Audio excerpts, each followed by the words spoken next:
Oi, pessoal, boa noite. Sejam mais uma vez bem-vindos aqui. Bom, para quem está chegando pela primeira vez, esse é o ciclo de palestras que o Grupo de Pesquisa em Áreas Protegidas sempre realiza anualmente, agora em 2023, comemorando aí os 10 anos do curso de pós-graduação em áreas protegidas do Instituto Federal Sudeste de Minas Gerais. Iniciamos esse ciclo semana passada com a presença do professor Genebaldo Freire Dias, e vamos dar seguimento hoje com mais uma palestra importante. E vamos ter uma sequência de palestras até o dia 5 de dezembro, né? Bom, eu queria só dar uns avisos antes, lembrando que nós vamos emitir um certificado aí para participação no ciclo de palestras, né, não por palestra. Então, para aqueles que participarem de pelo menos 7 das palestras apresentadas, né, é preciso registrar a frequência no link que vai ser postado aí no chat durante a palestra de hoje. Então, os que registrarem presença em pelo menos 7 das palestras vão receber o certificado de participação. As palestras ficam gravadas e depois vão ser apresentadas, vão ficar disponíveis no site da ONG Grupo Brasil Verde, lá no YouTube, e também pode ser registrado presença lá no site, né, até o dia 15 de dezembro. A gente também vai computar para aqueles que não podem assistir presencialmente, né? Então, é importante registrar essa presença. Bom, pessoal, por questões de segurança, a gente resolveu não deixar aberto microfones e câmeras hoje, mas ao final da palestra ou durante a palestra, se alguém quiser, basta levantar a mão que a gente pode dar aí a oportunidade de fazer perguntas, né, e se manifestar para a gente poder, então, interagir com o nosso palestrante. Então, hoje, com muita felicidade, né, a gente está recebendo o professor Pedro Develey, que é biólogo, né, formado pela USP, onde também concluiu sua tese de mestrado e doutorado com enfoque na ecologia das aves. Atualmente, ele é diretor executivo da SAVE Brasil, que é a BirdLife no Brasil. Também atuou como consultor especializado em diagnósticos da avifauna em diferentes biomas brasileiros. É autor de inúmeros trabalhos científicos de divulgação e capítulos em revistas e livros nacionais e internacionais, além de ter 4 livros publicados com foco principal na ecologia das aves e sua conservação. Foi o presidente da Sociedade Brasileira de Ornitologia, a SBO, durante a gestão 2016-2017 e é membro do Conselho Executivo das Américas da BirdLife International. Bom, o Pedro já esteve conosco em Barbacena, em 2019, participando do Simpósio Brasileiro de Biologia da Conservação. Então, Pedro, quero já agradecer muito a sua gentileza de estar aqui com a gente hoje, compartilhando sua experiência e, de certa forma, comemorando esses 10 anos do nosso curso. Pedro, muito obrigado pela sua gentileza e fica à vontade aí. Um abraço. Obrigado, Magela, pela oportunidade. Um prazer estar aqui falando e comemorando esses 10 anos do curso de vocês. Boa noite a todos. Agradeço muito aí a presença de todo mundo. E a ideia aqui é falar um pouco, vou dar uma perspectiva geral da situação da conservação da biodiversidade focada nas aves no Brasil e, como eu coloquei, desafios e conquistas, né? Então, tem algumas notícias bem preocupantes, alguns fatos que são tristes, mas tem também alguns aspectos positivos e tem coisas boas que nos dão esperança. E como biólogo, ambientalista, eu acho que a gente sempre tem que tentar ser otimista e ver sempre o lado positivo da situação, porque fica mais fácil. Então, como o Magela falou, Se durante a apresentação vocês tiverem qualquer dúvida, eu não estou conseguindo ver o chat aqui, mas o Magela está controlando, então vocês levantam a mão, me interrompam e podem perguntar. Eu acho que até prefiro, fica mais dinâmico, mas eu vou tocando, vou falando aqui, qualquer coisa, vocês gritam aí, o Magela me interrompe, tá bom? Então vamos lá. O Magela já apresentou, né? Eu sou biólogo, eu fiz graduação em biologia aqui na USP em São Paulo, né? Eu estou baseando em São Paulo, onde eu fiz mestrado e doutorado também em ecologia de aves. E quando eu estava acabando já o meu doutorado, surgiu essa oportunidade de trabalhar numa organização de terceiro setor, que era a BirdLife, ligada à conservação de aves. E para mim foi bem interessante, porque eu vinha de uma formação muito acadêmica, e aí eu tive a oportunidade de conhecer esse mundo da linha de frente da conservação, né? Que é uma conservação prática.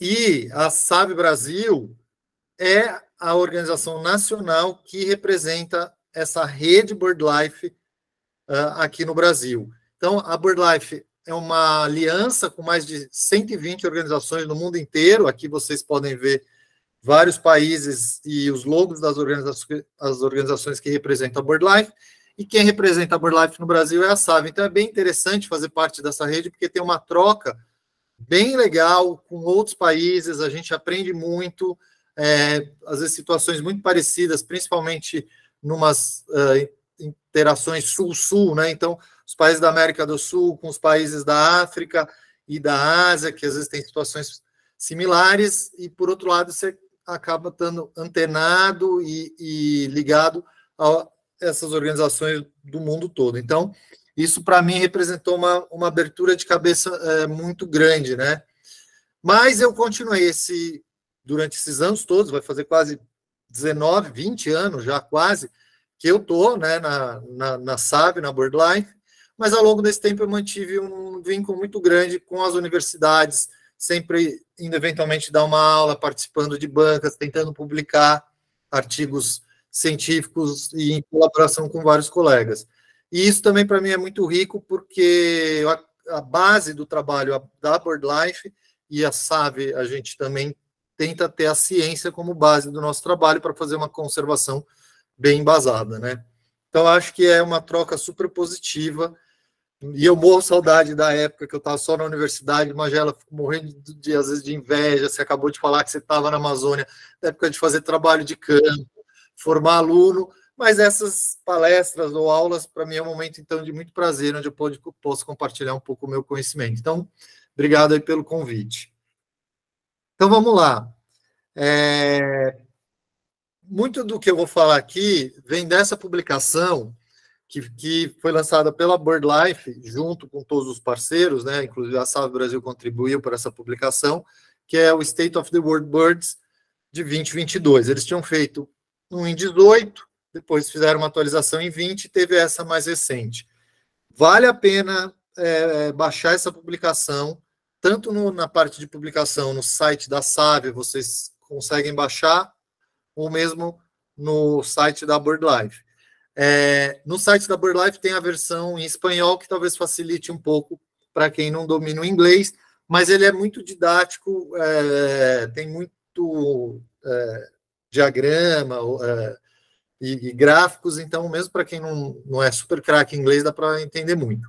Então vale a pena essa leitura, e ela foi uma publicação especial de 2022 para comemorar os 100 anos da BirdLife, né? Foi um lançamento super interessante. E aí, eu acho que, às vezes me perguntam por que eu comecei a trabalhar com aves, e desde muito novo eu já gostava de aves. Eu entrei na faculdade dizendo, quero trabalhar com aves, né? E acho que tem uma razão muito especial, porque as aves são um barômetro de um planeta saudável, elas funcionam como um termômetro de um planeta saudável. Então, olhando para as aves, a gente consegue entender se está tudo bem, né, em termos de meio ambiente. É o que a gente chama são indicadores ambientais muito bons. Por quê? Primeiro, são amplamente distribuídas. Tem ave em todos os continentes, todos, da Antártica à tundra, passando por todas as florestas temperadas, desertos, florestas tropicais, obviamente, mas é um lugar onde você dificilmente vai encontrar outros grupos animais, você vai ter espécies de aves. São super bem estudadas, em termos de sistemática, taxonomia, se conhece muito bem o grupo. Então, já é muito bem explorado, né? Respondem muito bem a mudanças. Qualquer alteração no ambiente, as aves são as primeiras a responder. Então, você consegue perceber que está tendo uma mudança da vegetação, sem nem precisar olhar para a vegetação, só olhando para as aves que ocorriam lá e que, de repente, não estão mais ocorrendo. Com a vantagem de serem muito fáceis de monitorar, porque a vegetação é mais complicado, precisa de uma metodologia um pouco mais complexa, a identificação de planta não é tão simples. As aves não, cara, elas são diurnas, a maior parte, elas vocalizam, tem 1000 guias de campo, aplicativos, tem todo um grupo que eu vou falar um pouco no final da aula, os observadores de aves, que têm ajudado demais, né, no conhecimento. Então, tem muito mais a observador de aves do que pesquisador ornitólogo mesmo, né? Ornitólogo, o biólogo que estuda as aves. Então, isso ajuda demais a gerar toda essa informação e esse conhecimento e, consequentemente, a um melhor monitoramento. E elas são populares, né? Os próprios observadores de aves já provam isso. É o que a gente fala, todo mundo gosta de passarinho. Passarinho é super legal, sempre as pessoas gostam, tem uma história para contar. Inclusive, uma das ameaças para muitas espécies, que é a captura para tráfico, na verdade está ligado com o amor que as pessoas têm pelas aves, um amor um pouco às avessas, que ela quer pegar e colocar numa gaiola, mas é uma admiração, né? Então, todo mundo gosta de passarinho, isso eu sempre falo, isso é muito bacana. E como é que está um pouco a perspectiva das aves no mundo? Bom, são mais ou menos 11 mil espécies de aves conhecidas. Então, é bastante, né? Só que dessas 11 mil, 1.409 estão globalmente ameaçadas. E aí, quando eu falo globalmente, é usando a lista da União Internacional para a Conservação da Natureza, a IUCN, junto com a BirdLife, porque a BirdLife é a autoridade global que faz a lista vermelha, a lista de aves ameaçadas para a IUCN. Então, 1.409 globalmente ameaçadas, e esse número é um pouco diferente da lista nacional do Ministério do Meio Ambiente e do ICMBio, eu já vou explicar isso mais para frente. Mas, assim, 10%, mais de 10% de todas as aves do mundo estão ameaçadas, é um número grave. E se eu acabei de falar que as aves são excelentes indicadores ambientais, se a gente tem tanta ave ameaçada no planeta, mostra que a saúde do planeta não está tão boa. E que a gente até sabe hoje, porque as mudanças climáticas estão ficando cada vez mais evidentes, né? Não precisa nem das aves nos avisarem, porque o próprio clima já está mostrando isso. E mais sério do que essas 1.409 espécies ameaçadas são essas 231 criticamente ameaçadas, que é a categoria mais severa de ameaças, já vou mostrar isso para vocês. Mas 231 aves do mundo criticamente ameaçadas é muito bicho. Essas 231 correm risco de se extinguirem nas próximas gerações. Então, assim, quem viver mais 30 anos, que eu acho que é a maioria de todo mundo aqui, pode ver simplesmente essas espécies desaparecendo. Isso é bastante preocupante. E mais preocupante ainda é quando a gente pensa que, independente de já estar com populações tão raras para serem classificadas em alguma das categorias de ameaça, 5.412 já estão em declínio populacional, ou seja, praticamente metade das espécies de aves do mundo vem perdendo espécies.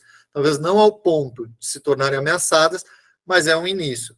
Então, não é uma situação confortável. Não é uma situação confortável, mas é possível reverter, ainda dá tempo, né? E acho que esse paper recente, que saiu no começo do ano, é um exemplo de que realmente a situação não é nada confortável, porque esse artigo monitoraram, vários autores, né, como vocês estão vendo aqui, monitoraram 170 espécies de aves em 28 países diferentes da Europa, com um protocolo padronizado por 37 anos, entre 1980 e 2016.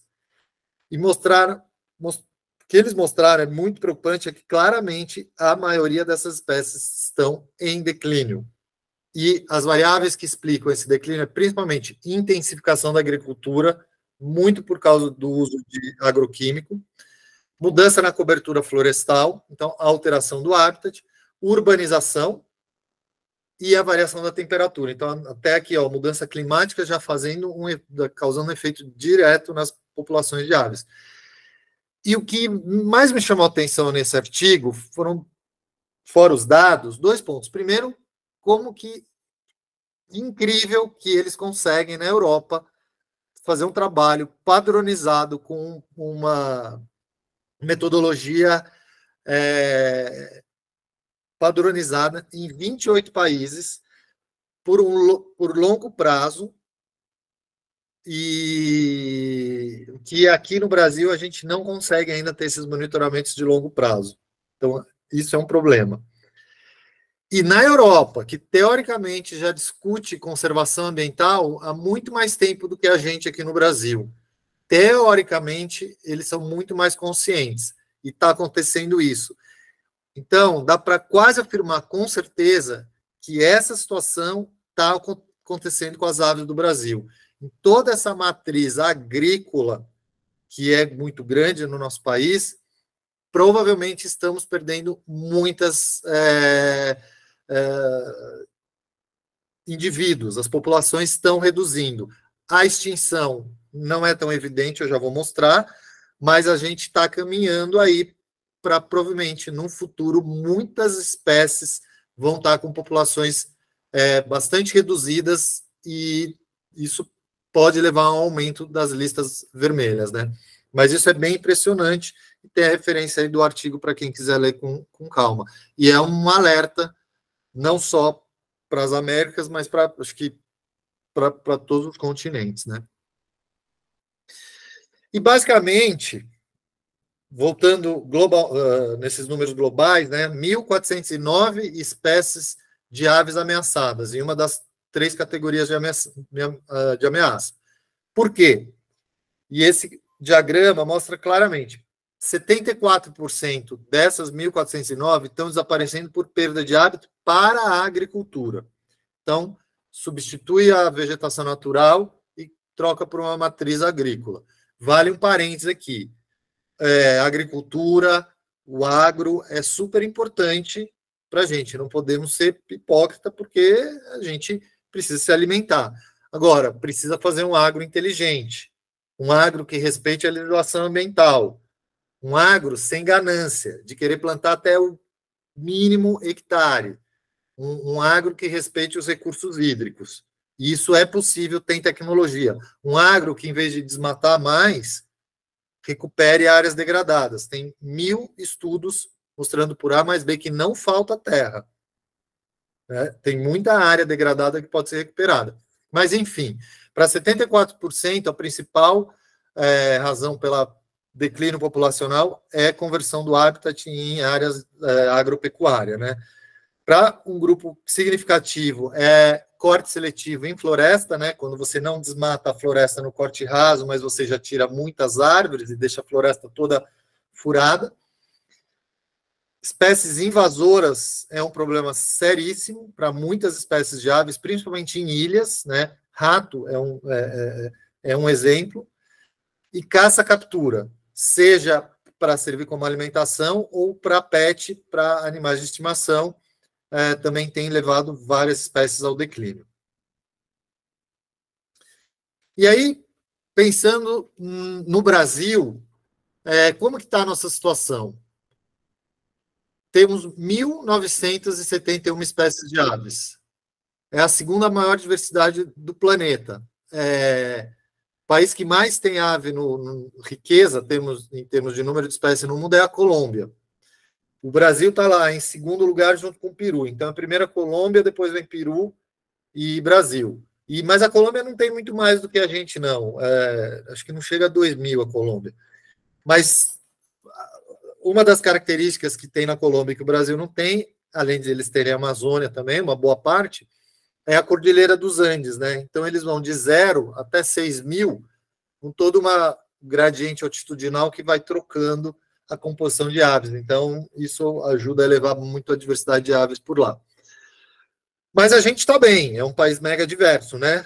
Além de 1.971 espécies de aves, a gente também tem números impressionantes de mamíferos, anfíbios, répteis, flora, é um privilégio e uma responsabilidade. 277 espécies de aves são endêmicas do nosso país, ou seja, são aves que só tem no Brasil. E aqui tem 3 exemplos: a ararinha azul, até vou falar um pouquinho dela logo mais, rolinha do Planalto, que eu vou contar toda uma história dela, né, que é bem interessante, e o bicudinho do brejo paulista. Esses 3 bichos, a ararinha azul, típica da Caatinga, sertão da Bahia, rolinha do Planalto, cerrado, hoje só numa região no norte de Minas Gerais, e o bicudinho do brejo paulista, incrível que pareça, uma espécie que foi escrita recentemente, aqui, quase que na periferia da cidade de São Paulo, vive em umas áreas brejosas com o Mata Atlântica em volta, a 50 quilômetros da capital. Então, essas são espécies que só ocorrem no Brasil, junto com outras 274. E aí aumenta ainda mais a nossa responsabilidade, porque se o Brasil não fizer a lição de casa, a gente, como sociedade, governo, empresas, todo mundo, primeiro, segundo, terceiro setor juntos, essas espécies vão ser perdidas. Porque não é que também tem uma população grande na divisa com a Argentina e aqui no Brasil o bicho sumiu, mas na Argentina a espécie ainda ocorre, ou no Uruguai, ou no Peru, nos países transfronteiriços. Não, essas só tem aqui no Brasil. 155 ameaçadas na lista global da IUCN e 256 se a gente considerar a lista nacional, Ministério do Meio Ambiente e ICMBio. E aí vocês podem estar perguntando, por que essa diferença tão grande entre a lista global e a lista nacional? Porque justamente algumas aves ocorrem no Brasil e em países transfronteiriços. E às vezes, no Brasil, ela tem uma população muito rara, mas num país vizinho ela é muito mais comum. Então ela não chega a ser classificado.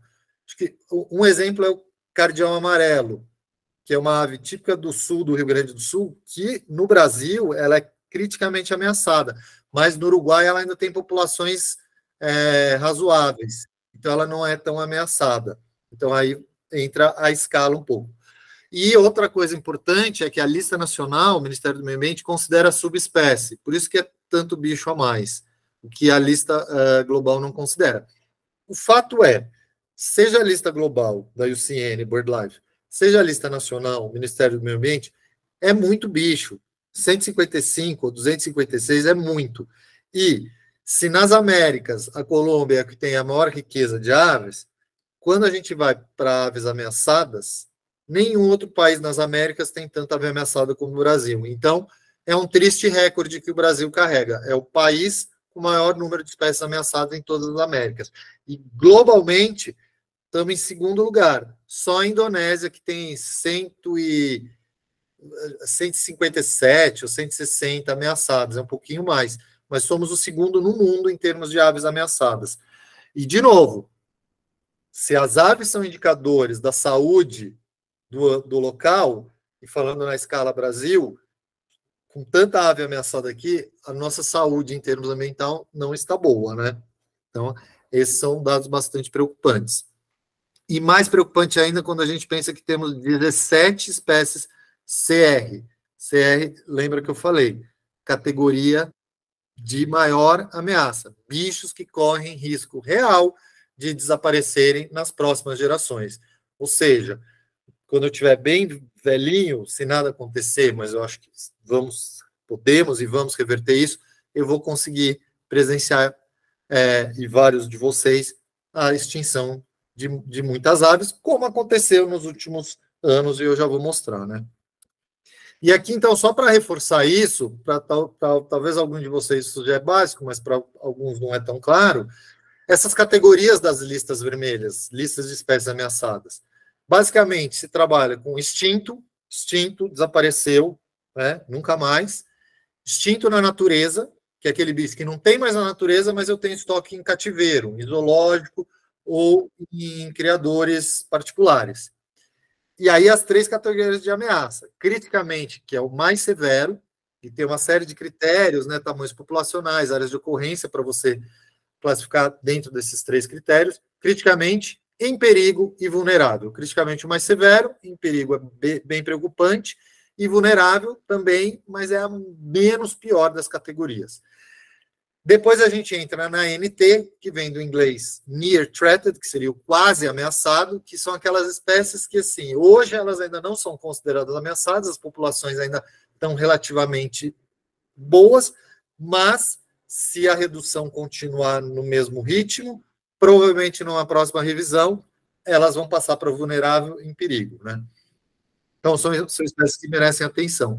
E tem as pouco preocupantes, que é a LC, que vem do Least Concern, né, que é preocupação mínima, que essas são as que estão ok. Então, é bem-te-vi, sabe, a laranjeira, periquito protogeres, tuinzinho, gavião carijó, que felizmente tem muitas aves ainda nessa situação. E se a gente olhar esse gráfico aqui, 77% está verde, é de pouca preocupação, globalmente, daquelas 11 mil. Mas 13% já está nas 3 categorias. Isso é muito, né? Então, todo o nosso trabalho de conservação, na verdade, é para manter as aves comuns. É pouco preocupante, continuar sendo pouco preocupante nas próximas gerações e conseguir trabalhar para que uma espécie hoje criticamente ameaçada passe a ser em perigo, ou seja, aumente a população para ela pular de categoria, a em perigo vulnerável e a vulnerável sair da lista.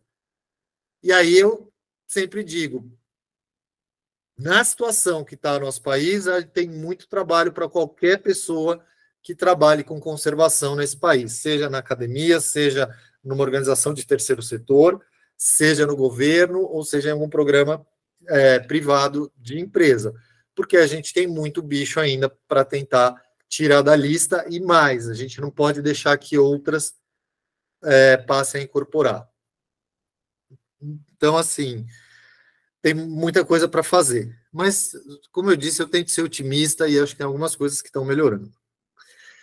E essa tabela eu sempre gosto de mostrar para ver que, como a gente está num país de dimensões continentais, o Brasil é gigante, como que é um pouco essa distribuição no Brasil, comparando todos os nossos biomas. Magela, tudo certo? O som tá bom? O pessoal está acompanhando? Alguém quer falar alguma coisa? Tudo ótimo, Pedro. Todo mundo aqui acompanhando, tudo certinho. Beleza. Bom, então aqui a gente vê nos biomas número de espécies e número de espécies ameaçadas. E o que salta aos olhos é a Amazônia, sem dúvida, é o nosso bioma mais diverso, né? Nada se compara à Amazônia. E aqui 1.300, mas assim, esse número é totalmente subestimado. Esse é o número oficial do Ministério do Meio Ambiente, mas ele estava sendo revisto porque, conversando com alguns pesquisadores de lá, acredita-se que deve passar de 1.800 espécies. Quando todas os splits, né, são espécies que vão ser separadas em outras duas e tem ainda mais espécies para ser descrita, deve passar de 1.800. Mas, enfim, a Amazônia é o primeiro lugar.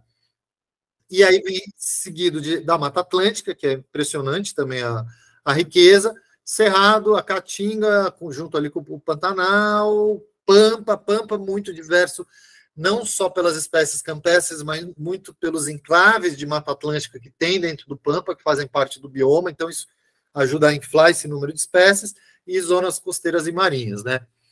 Agora, quando a gente olha para espécies ameaçadas, aí o que salta aos olhos é que nada se compara à Mata Atlântica, né? Muitas aves ameaçadas, 87. Por quê? Porque todo mundo sabe, a Mata Atlântica perdeu quase que 90%, muito se recuperou. Hoje a gente tem aí por volta de 20%, né? Tem, dependendo da literatura que você segue, pode ser até 28% de mata remanescente, mas se perdeu quase que 80%. Muito dessa mata remanescente é mata secundária, isso influencia, tem algumas aves que precisam da mata madura, mata primária, mas isso explica até por que a Mata Atlântica é considerada um hotspot e é ainda muito prioridade de conservação e de conservação de aves. A Mata Atlântica é muito importante. Agora, o que é interessante é olhar o número de espécies ameaçadas da Amazônia, que apesar da floresta estar com 70%, 80% ainda da cobertura original, é um número muito alto. E se você vê, a maioria desses bichos são os bichos que vivem no arco do desmatamento, ali norte do Mato Grosso, né, que é o sul da Amazônia, e o leste do Pará, que já tem uma paisagem tão fragmentada quanto a Mata Atlântica, com a diferença que na Amazônia tudo é maior, né? Quem conhece a Amazônia, tudo é enorme na Amazônia, inclusive os remanescentes que sobram. Então, são fragmentos muito maiores, mas é uma paisagem já muito fragmentada, né? E aí vem alguns biomas que têm situação um pouco mais confortável, né? O Pantanal, com não um número tão grande de espécies ameaçadas, agora, com mudanças climáticas, que está acontecendo lá, as queimadas, né? A própria arara azul, eu vou falar um pouco, que é uma ave típica do Pantanal, onde as maiores populações estão no Pantanal.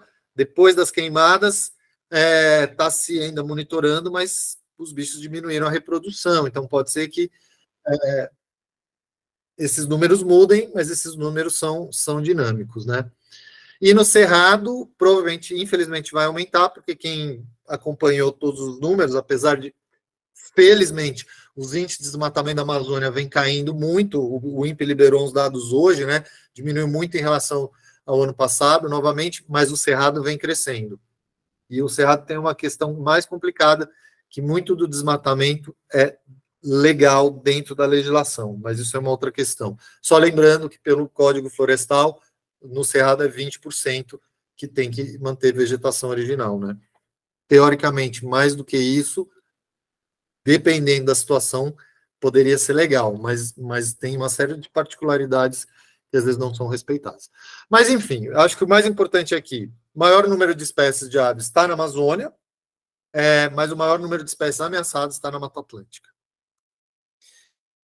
E aí, até considerando todo esse histórico de degradação da Mata Atlântica, não é de se admirar que as 3 extinções mais recentes de aves no Brasil, e já comprovadas e oficiais, ocorreram na Mata Atlântica. E aí, quem que é? O limpa-folha do Nordeste, o filho da Ornavaese, e vocês estão vendo que isso aqui não é uma pintura dos antigos exploradores, é uma foto, essa foto é do Ciro Albano, porque o último indivíduo de limpa-folha foi registrado na Mata Atlântica de Pernambuco, né, ele vivia ali na Mata Atlântica entre Pernambuco e Alagoas, em 2011. Eu cheguei a ver esse bicho em 2011, uma das últimas pessoas que vi. Mas a gente estava monitorando, tinha 3 indivíduos e já devia estar num número que não se sustentou. Mas esse bicho foi visto por pessoas, inclusive por mim. Então, eu acho muito triste, porque é uma extinção acontecendo na nossa cara, né? Porque às vezes a gente pensa em extinção e fala, os dinossauros. Não, as extinções estão acontecendo agora. De novo, as aves são mensageiras, as aves são indicadoras. A gente está vendo o Philidor, o limpa-folha, desaparecer. Tem várias outras espécies que talvez nem a gente consiga catalogar, de invertebrados, micro-organismos que a gente também deve estar perdendo. Fora que está tudo interligado. Então, se a gente já está perdendo espécies de aves, a gente já está quebrando todas as interações. Então, isso é muito preocupante. E pior, a gente achava que a gente tinha perdido só uma espécie, o limpa-folha. Mas não, a gente perdeu 2, porque a gente também perdeu o gritador do Nordeste. E pior, o gritador do Nordeste só foi descrito depois que ele já estava extinto, porque se achava que era tudo uma espécie só. Mas aí, olhando aqui, vocês estão vendo as peles de museu, o Philidor é menorzinho, o gritador é bem maior. Então, além da morfologia do tamanho, tem as gravações, os sonogramas mostraram claramente uma diferenciação, e depois saiu um artigo publicado dizendo que, na verdade, eram 2 espécies. Então, a gente não perdeu uma, a gente perdeu 2. E esses bichos tinham um comportamento parecido, andavam juntas, os 2 se alimentavam em bromélias na floresta. Bom, além do limpa-folha e do gritador, que viviam nas matas de montanha de Pernambuco, Alagoas, a gente também perdeu o caboré de Pernambuco, Glaucidio monerorum, que era uma corujinha, que essa era da Mata Atlântica de Baixada. foi descrita, tinha um registro, uma vocalização, mas ninguém mais viu há muito tempo, também considerada extinta. Então, 3 espécies perdidas na Mata Atlântica e na Mata Atlântica do Nordeste. Principalmente porque, não sei se tem alguém aqui que é do Nordeste, mas quem é de lá sabe, e quem é da Mata Atlântica do Nordeste e vem para conhecer a Mata Atlântica do Sudeste, principalmente entre São Paulo e Paraná, vê uma diferença muito grande, porque os maiores remanescentes de Mata Atlântica estão aqui, por incrível que pareça, entre as maiores cidades, entre Curitiba, São Paulo e Rio de Janeiro. Você tem blocos de até 300, 400 mil hectares quase que contínuos de mata. Isso não existe mais no Nordeste. Basicamente, a situação no Nordeste é essa. Isso é uma foto próximo a Maceió. Eu estou de costas para a estação ecológica de Murici. Então, a gente vê um mar de pasto, tem algumas plantações de cana, e você vê alguns fragmentos, numas encostas de morro. Mas o resultado foi as espécies estão respondendo. E tem outras áreas ameaçadas, né?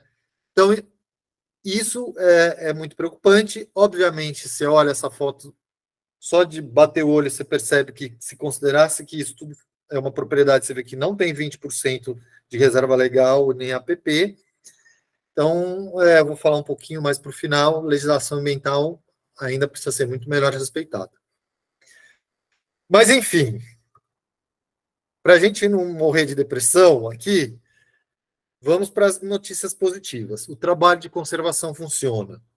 Às vezes não, eu tenho certeza, para algumas espécies a gente chegou tarde. Então, para o gritador, para o limpa-folha e para o caburezinho, não deu mais tempo. Mas para as outras ainda dá.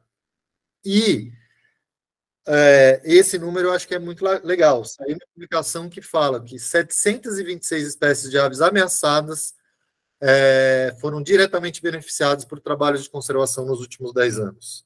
E não sei se vocês estão vendo, no meio de várias dessas, tem uma foto aqui das 2 araras azul de Lear. Esse é um super exemplo. Era uma ave criticamente ameaçada e que passou em perigo, né? Ela melhorou de categoria por uma série de ações. Tudo bem que agora tem um parque eólico de uma empresa que quer pôr o parque eólico justo na única área de ocorrência dessa arara. Enfim, isso é outra história, dá para dar uma aula inteira sobre isso.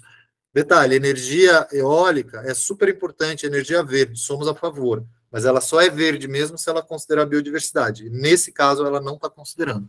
Mas, enfim, o bicho é um exemplo de uma espécie que estava bem ameaçada, tem um problema seríssimo de tráfico, protegeu-se o hábitat, engajou a comunidade local, ONGs trabalhando ali, junto com o governo, e a população subiu e a gente conseguiu melhorar. Então, funciona para as araras azul de Lear e para outras 725 espécies. E além do benefício direto para as espécies, 450 IBAs, que são áreas importantes para a conservação das aves e da biodiversidade, que é um programa de priorização que a BirdLife implementou no mundo inteiro, são 13 mil áreas no mundo, no Brasil são 230 e tantas IBAs. Muitas dessas áreas, que são classificadas porque tem aves super importantes, foram transformadas em áreas protegidas, né? Então, funciona. E aí, vou puxar alguns exemplos claros disso. O projeto Jacutinga, que é aqui na Serra da Mantiqueira, em São Paulo, um local onde a última jacutinga tinha sido observada na década de 20, desapareceu, e a gente tem um programa de reintrodução com 57 jacutingas já foram soltas, desde 2016. Tem jacutinga que vivia em cativeiro há 10 anos, passa por todo um treinamento, a gente soltou, e mesmo já sendo uma jacutinga velha, em cativeiro ela se adaptou, e até hoje a gente ainda monitora. Tá bicho que está solto há 5 anos, já teve indício de reprodução, então funciona. Custa caro pra caramba, dá muito trabalho, o ideal é não deixar chegar nesse ponto, né? Mas a gente está revertendo uma extinção. Nesse caso, era uma extinção local, na Serra da Mantiqueira, e hoje você vai lá, você tem a chance de ver jacutingas. Então, tem um monitoramento contínuo, um engajamento local com a comunidade, e uma interação, uma parceria muito grande com os criadores zoológicos, né, onde as espécies estão se reproduzindo sob cuidados humanos. e a instituição responsável, esse é um projeto da gente, da Salve Brasil. E talvez alguém já viu alguma dessas palestras, porque a gente dissemina bastante, é um projeto bem legal, cara. Outro, que é de uma ONG alemã, a CTP, junto com o ICMBio, é super famoso, é o projeto Ararinha Azul. Essa era uma que se encaixava naquela categoria extinto na natureza. O último macho desapareceu da natureza em 99, eu acho, foi 99 que tinha aquele... Era o único macho, tinha todo o programa, se acompanhava, mas o bicho sumiu e aí extinta. Mas em cativeiro tinha um número razoável, pelo plano de ação que o ICMBio coordena, tinha um número mágico de que quando chegasse uma população de 150 indivíduos em cativeiro, podia começar solturas, esse número ultrapassou, chegou a 200, hoje são mais de 200 em cativeiro, principalmente por um trabalho de tecnologia, de inseminação artificial, que foi feito com esses bichos, e, finalmente, em 22, começou-se o programa de soltura no sertão da Bahia, na cidade de Curaçá. Essa é uma foto lá da região onde os bichos estão sendo soltos. E, em paralelo, foi feito todo um trabalho de engajamento da comunidade e proteção do habitat. Foi criado um refúgio de vida silvestre e uma área de proteção ambiental. 27 mil hectares o refúgio de vida silvestre, 90 mil a APA. E aí começou a se soltar as ararinhas e já foram 20 soltas. O último número que eu tenho é de que 4 tinham sido perdidas, 3 predadas por gavião, mas a maioria estava lá. Eu tive o privilégio de ir lá conhecer, porque a SAVE fez parte do projeto, né? A gente fez todos os estudos junto com o ICMBio para criar a área protegida, fizemos um trabalho de engajamento, e eu sempre ia lá e voltar lá em janeiro desse ano, e eu vi 16 ararinhas voando, foi muito incrível.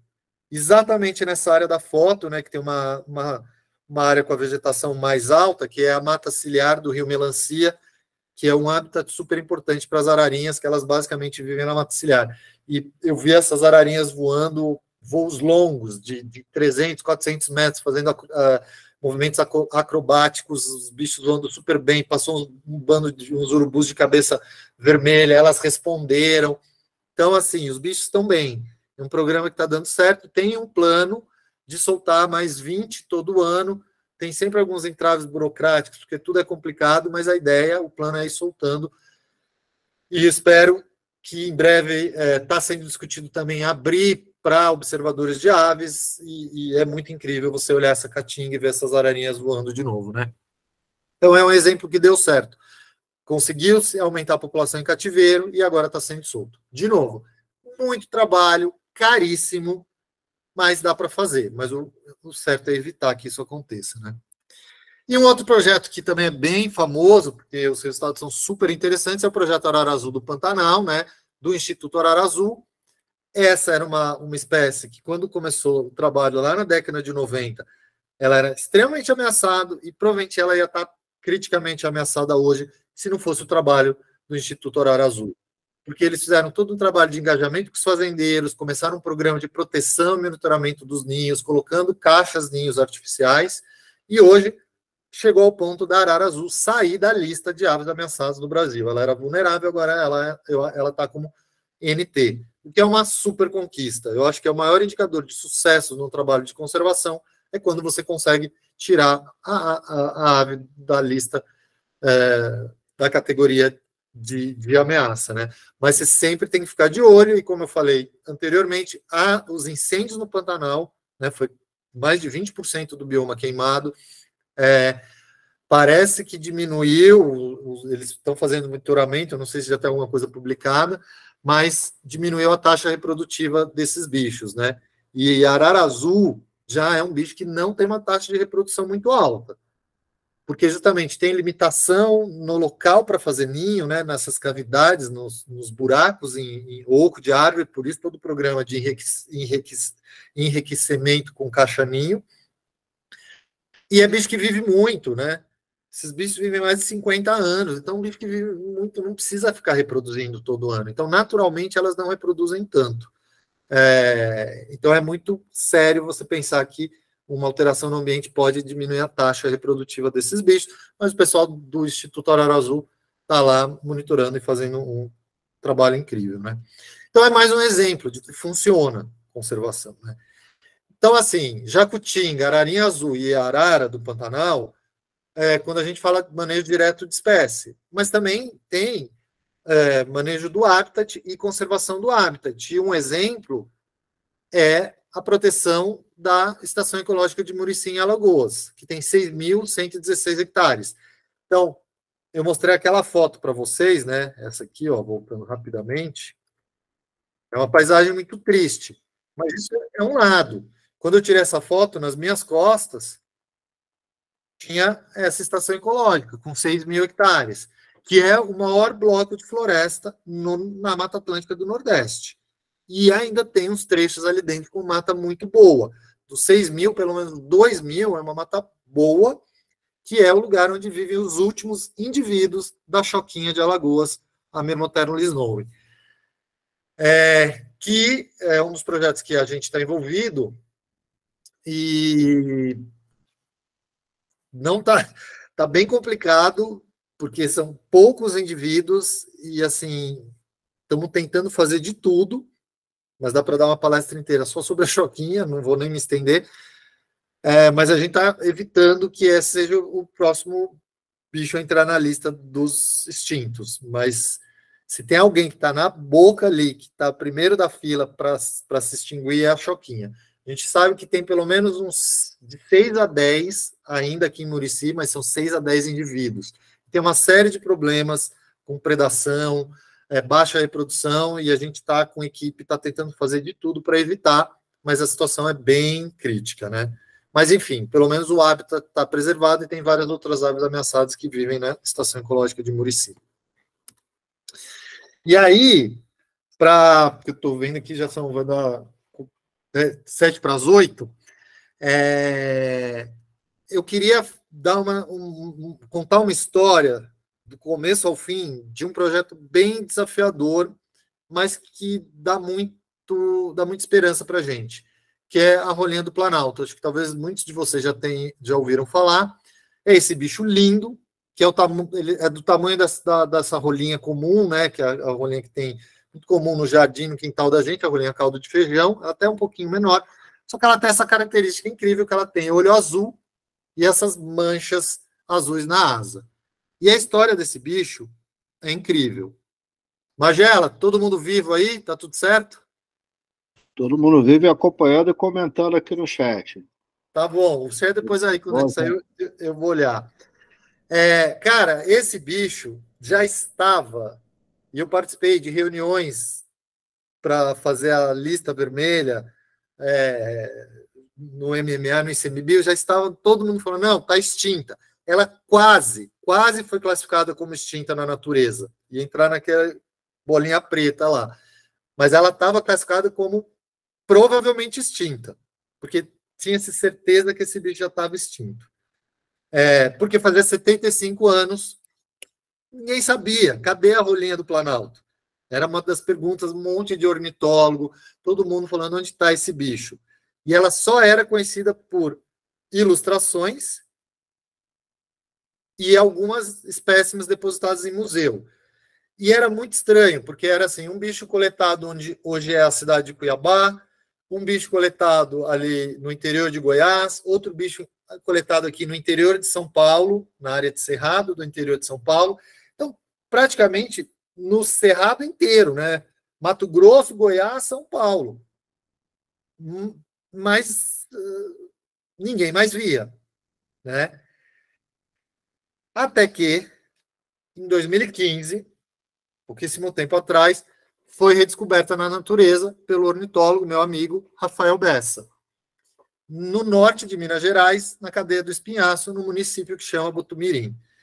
E o Bessa mesmo conta, ele estava fazendo um trabalho de campo nessa região, e por acaso ele meio que perdeu a estrada principal, caiu numa estrada de terra, e aí você vê o feeling do ornitólogo. Era fim de tarde, ele olhou e falou, nossa, esse lugar aqui é muito bonito, que é essa foto aqui, é um cerrado campo rupestre. Ele falou, vou dar uma parada aqui para dar uma passarinhada, ver se tem algum bicho legal, né? E aí ele viu a rolinha, cara. Então, assim, foi a descoberta do século. Ele deu muita sorte, mas ele estava no lugar certo, na hora certa, só que ele estava com máquina fotográfica, gravador, então ele fez todos os registros possíveis, porque para fatos extraordinários precisam-se de registros extraordinários, e ele conseguiu. Isso foi em maio de 2015, e em julho teve o Congresso Neotropical de Ornitologia aqui no Brasil, em Manaus, e eu lembro que um dia, uma quinta-feira, já mais para o fim do congresso, no final do almoço, ele me chamou lá no canto, no restaurante, na mesa, e falou, Pedro, olha isso. E eu quase caí para trás. E aí começou um programa de conservação, porque eu falei, mas Bessa, quantos indivíduos? Tem ameaça na área? É área protegida? É particular? Tem mineração? Estão querendo destruir?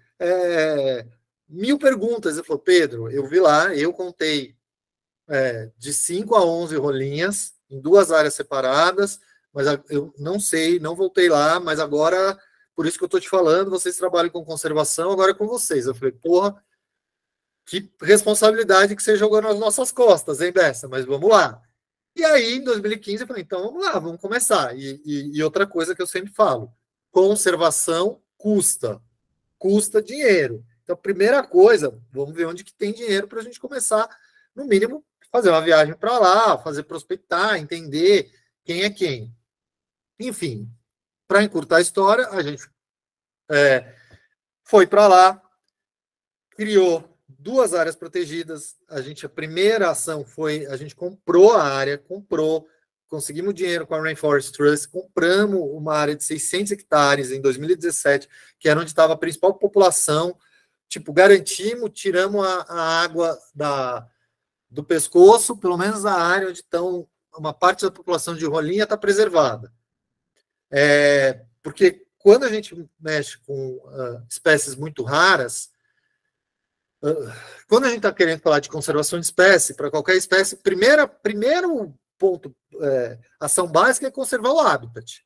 Manter onde o bicho está lá. Vamos garantir. Por isso que é tão importante áreas protegidas, né? Só que quando a população é muito rara, só conservar o habitat não adianta mais. Você precisa fazer manejo direto.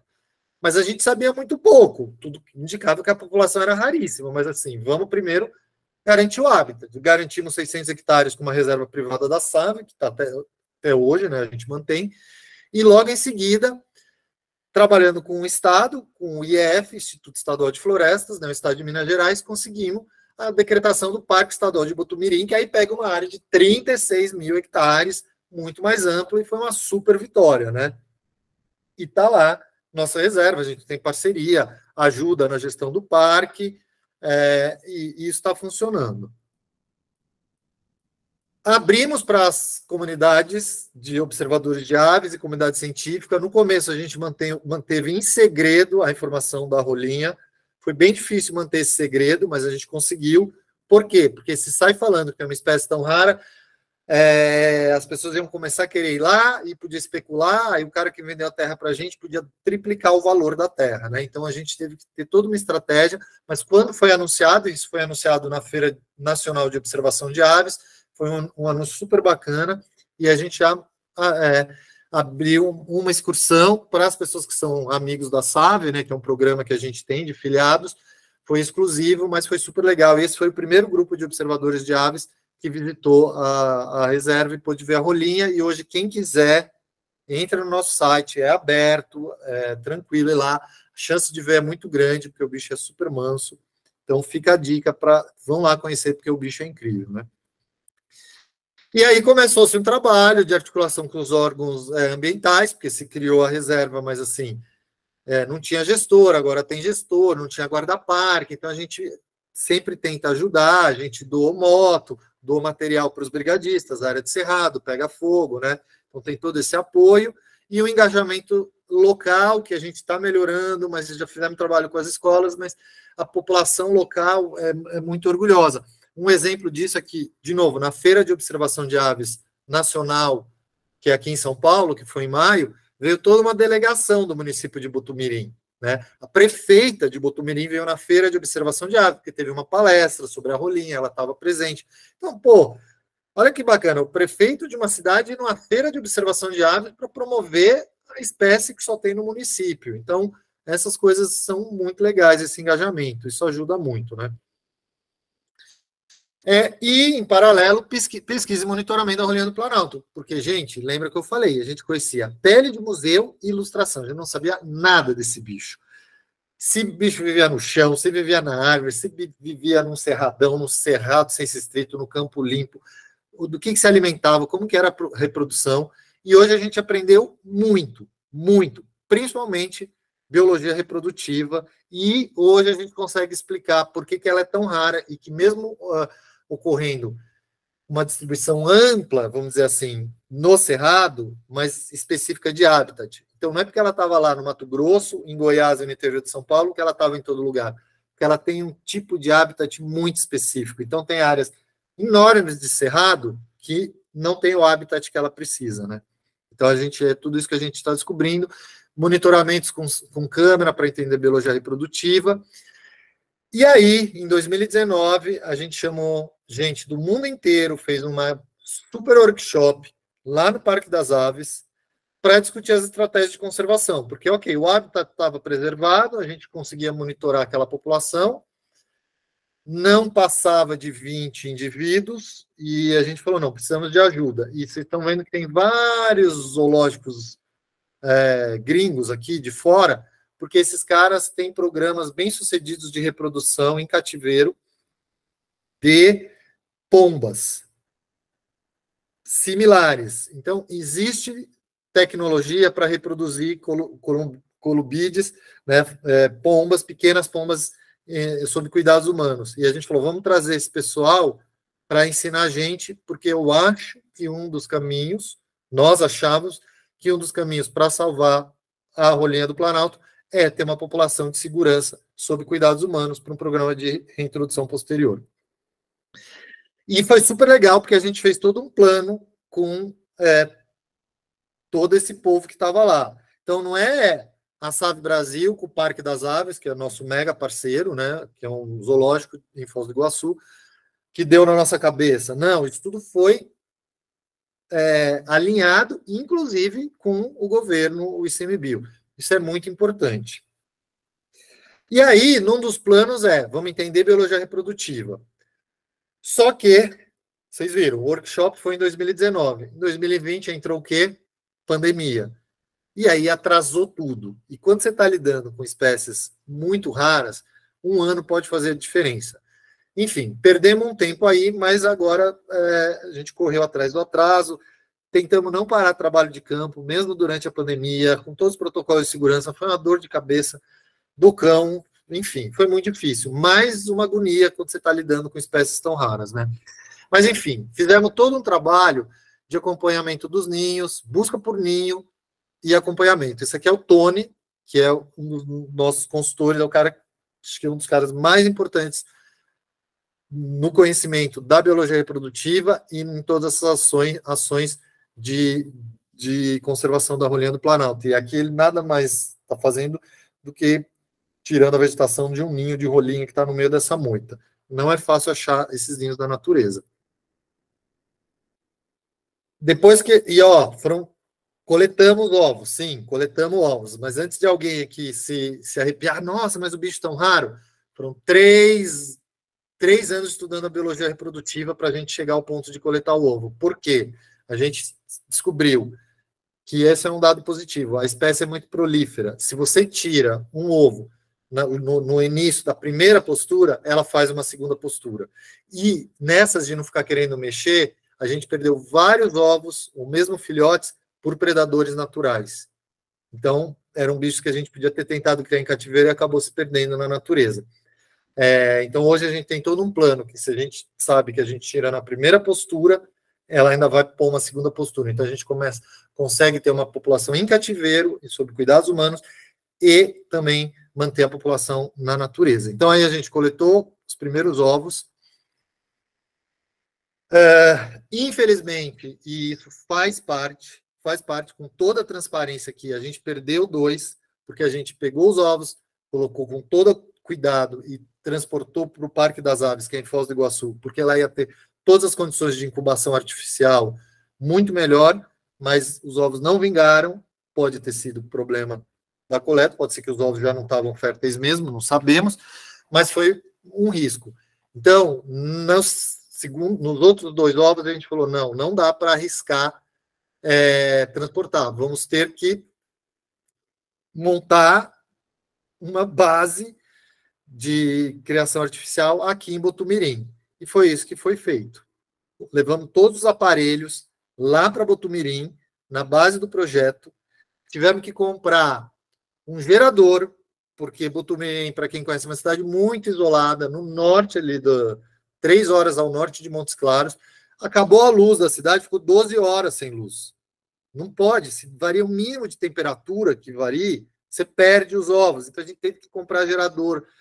Sim, de novo, tudo custa. Mas montamos uma sala de filhotes e o ovo estava fértil, começou a eclodir e nasceu este filhotinho com 2,14 gramas. Esse e o irmão, é um macho e uma fêmea. E cresceram, isso é o Tony, ali, ainda num dos viveiros dos bichos, e aí quando ela já estava num tamanho seguro, já se alimentando, a gente fez toda uma operação de transporte para levar os bichos, aí sim, para Foz do Iguaçu, porque eles têm muito mais estrutura, né? E assim, essa foto aqui também é bem bacana, parte da equipe do projeto. Este foi um avião privado para levar os filhotinhos que estão nessa caixa de madeira. E foi muito legal, fica o agradecimento à Azul, que a gente conseguiu, junto com a Azul, nessa parceria, eles puseram um avião à disposição, que foram buscar a gente lá em Montes Claros e transportou diretamente para Foz do Iguaçu. Então, numa super parceria com a Azul Linhas Aéreas, contribuindo, né? E outra coisa super importante, enquanto a gente estava estudando biologia reprodutiva desses bichos lá em campo, em Botumirim, o pessoal do Parque das Aves estava aprendendo a reproduzir pombas pequenas, rolinhas, com essa rolinha caldo de feijão. Então, reproduzir e alimentar.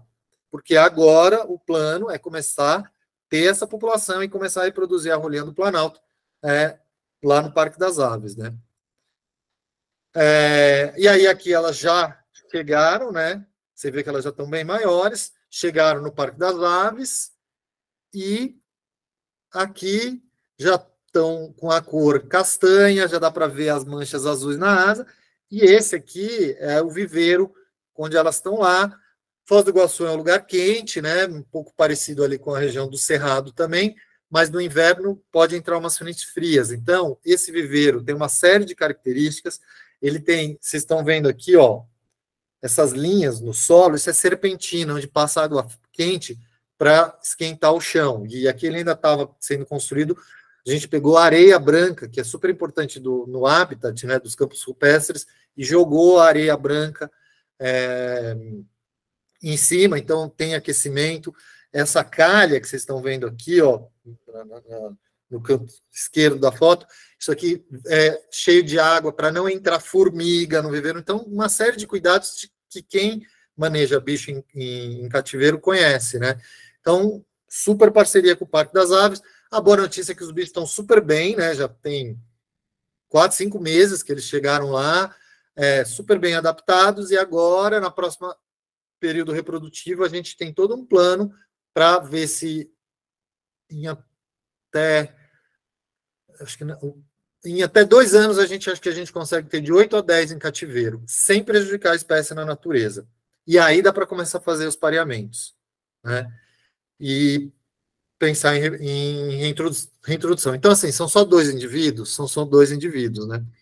Mas isso é muito significativo, porque a gente aprendeu uma tecnologia muito boa. Uma das pessoas que veio ajudar no momento do ovo, da eclosão, foi um dos biólogos que trabalha com uma pomba lá no Fiji, no sul da Ásia, e o cara veio dentro dessas parcerias. Então, envolve muita gente. E aí, muito legal que deu uma repercussão grande na mídia, na BBC, no estado de São Paulo. Isso é legal, porque ajuda a disseminar e chamar a atenção do projeto e a conscientizar as pessoas. Bom, Então, esse é um caso de sucesso que eu gosto de falar, que envolve muita gente, custa bastante dinheiro, mas que está dando certo, que a gente está revertendo. Não falei um dado bem importante, a gente vem monitorando as rolinhas na natureza, e a população, pelo menos, ela não está decaindo, ela está estável, mas é muito raro. A gente contou 15 indivíduos e dificilmente tem mais do que 20. Então, mas pelo menos está estável. Então, agora, com essa comecinho de uma população em cativeiro, o hábitat preservado, e a gente está com equipe, eu acho que a gente vai... não vamos perder essa espécie. E a gente está contribuindo muito, aprendendo muito, né? Mas, enfim, deixa eu ir seguindo aqui, já meio que indo para a parte final da aula. Ô Pedro, só tem uma pergunta no chat aqui do Wagner, se em Foz do Iguaçu é um casal, ele... Não, boa pergunta, Wagner. É um macho e uma fêmea, mas eles são irmãos. Só que a gente está agora também com a gente tem amostra, e junto com o laboratório de genética da professora Cristina Miak, aqui do IBUSP, a gente está sequenciando para entender o grau de parentesco. Eu acho que deve ter um inbreeding muito forte nessa população natural, porque a população é muito pequena, e uma das coisas que a gente está discutindo é se é dois irmãos, se vale ou não tentar deixar eles reproduzirem enquanto não tiver mais. Com o risco de no descendente não sair muito saudável, mas eu acho que, pelo menos em termos de treinamento, de como criar, é válido. Mas a gente está nessa discussão, a gente tem esse mapeamento genético, mas esses dois é um macho e uma fêmea, mas são dois irmãos. Por isso que a gente precisa aumentar essa população. Já que eu fiz essa pergunta, a Priscila também perguntou, diz ela que não ficou claro por que eles foram levados para Foz do Iguaçu e não para Botumirim. Os ovos foram... os ovos, até os filhotes nascerem, foi em Botumirim, né? Quando elas estavam já grandinhas, já empoleirando, aí a gente levou para Foz do Iguaçu. Por quê? Foz do Iguaçu, a gente não...